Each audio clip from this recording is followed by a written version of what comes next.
Hello, my name is Maxwell McDonald. I'm going to be interviewing Darlene Lignon for the position of Director at Anthem Blue Cross Blue Shield.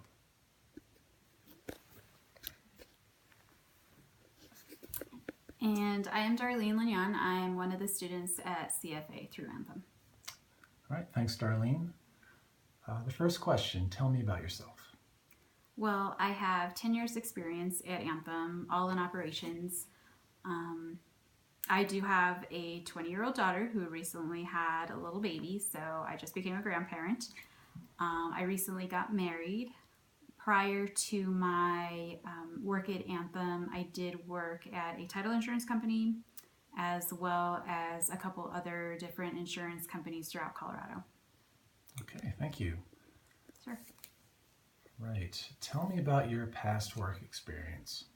So within Anthem, like I said, I worked in operations. So I started in the claims department. I moved into customer service for the provider side. I've worked in plan to plan. I was a reconciliation auditor in Medicare. And then I became an operations expert in plan to plan. And from that role, I moved into the manager role for national accounts. Okay, describe a time when you worked well on a team. I think one of the times that I worked well on a team was when I was working in Medicare. So the department was fairly new. A lot of us that got hired had come from different departments, so we weren't aware of CMS guidelines or anything that the Center for Medicare Solutions, required us to do. So it was a matter of getting to know what the processes were, and if that meant helping create those processes, that's what we did. For it being a brand new team, that we did not have a trainer, so we essentially had to teach ourselves. So that was a lot of collaborative work with myself, the other people in the unit. The manager was also fairly new, so he wasn't quite sure on what the roles and responsibilities were. So that was probably one of the times that stand out to me in my career as being a team player. Okay. Tell me about a time when you had too many things to do and had to prioritize your tasks. I think right now I'm in a situation where prioritizing is definitely a huge deal for my success. So I'm assigned as an interim manager for a local Anthem Health Guide team, in addition to my own Capital One team and my own labor and trust team. So prioritizing, really gets me through that day. I have to stay on top of being organized. I have to understand when things are due. And lately, with assignments that have been coming my way or favors that are being asked of me, I do make it a point to ask, when is this due? Do you need this by the end of the day? Do you need it by the end of the week? Is this something that I have time on? It might be a quick answer, so I might just be able to shoot that out pretty quickly. But I think knowing your due dates and being organized that way is definitely critical. Also, in addition to that, I scan my emails daily when I get in for my director, my interim director, or my staff VP, because I know those are usually pretty hot items. So in addition to just staying organized with my Outlook calendar, I definitely have to organize my emails as well and make sure that I'm answering any questions that need to be answered that are time sensitive. All right. Next question. Tell me about a time when you had to go above and beyond the call of duty. How did you handle the situation? I think going above and beyond is definitely something that we do day to day. But one task that stands out to me is for our labor and trust team. I've had to be the subject matter expert.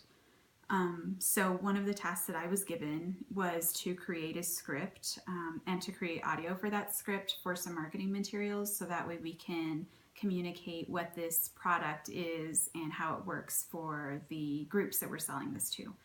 So trying to understand what it is that we need to do, what do we need to include per marketing, what do we need to include per the group, and what do we need to touch on as far as anything that the sales team wants to really highlight in that script. So that was a lot of communication between myself and the program manager, and then sending over the revised versions of the script and holding off on the audio really.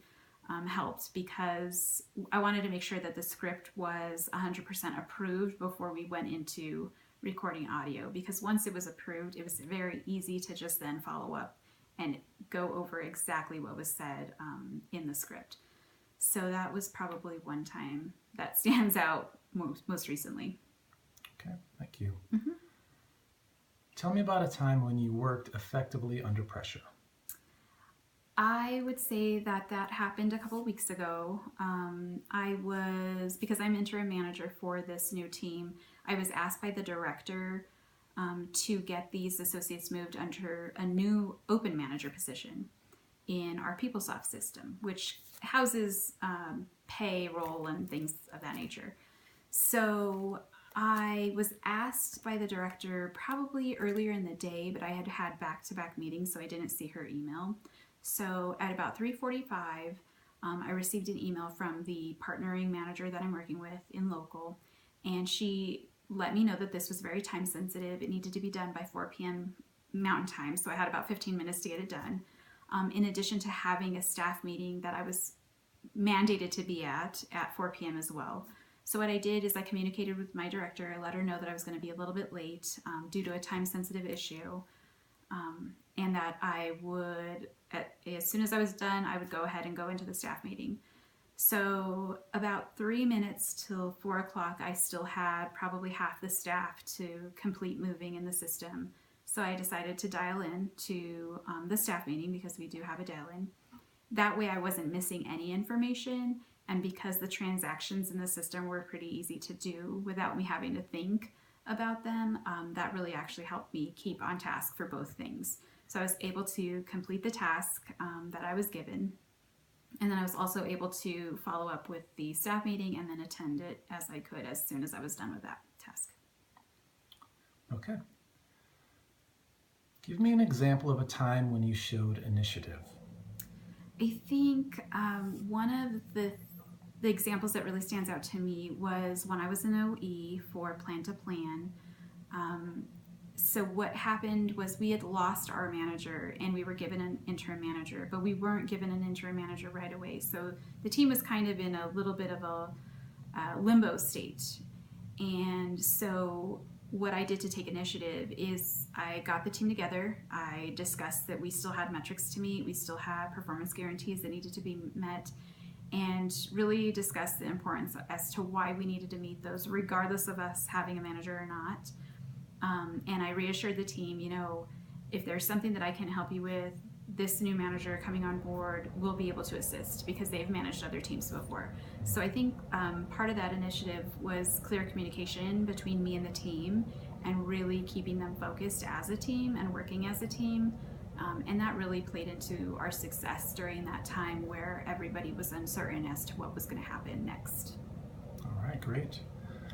And let's see, the last question we have is there anything else you would like us to know about you? The only other thing that I'd like you guys to know is I've had that vast diversity of being in operations, like I mentioned, through all these different departments in Anthem. So I feel like I have a really good pulse on what it takes to run a customer service team efficiently and effectively. On top of that, I understand how our metrics relate into our finance budget, as well as just playing a huge part in not paying out penalties at the end of the year. So I understand how all these metrics, come together to play an important role for our organization's success. And I think I have a lot of the skills and traits you're looking for just in reviewing the job description itself. So I think I'd really be a valuable asset to the department as a director over customer service. Great. Thank you very much for your time, Darlene. We appreciate it. Thanks.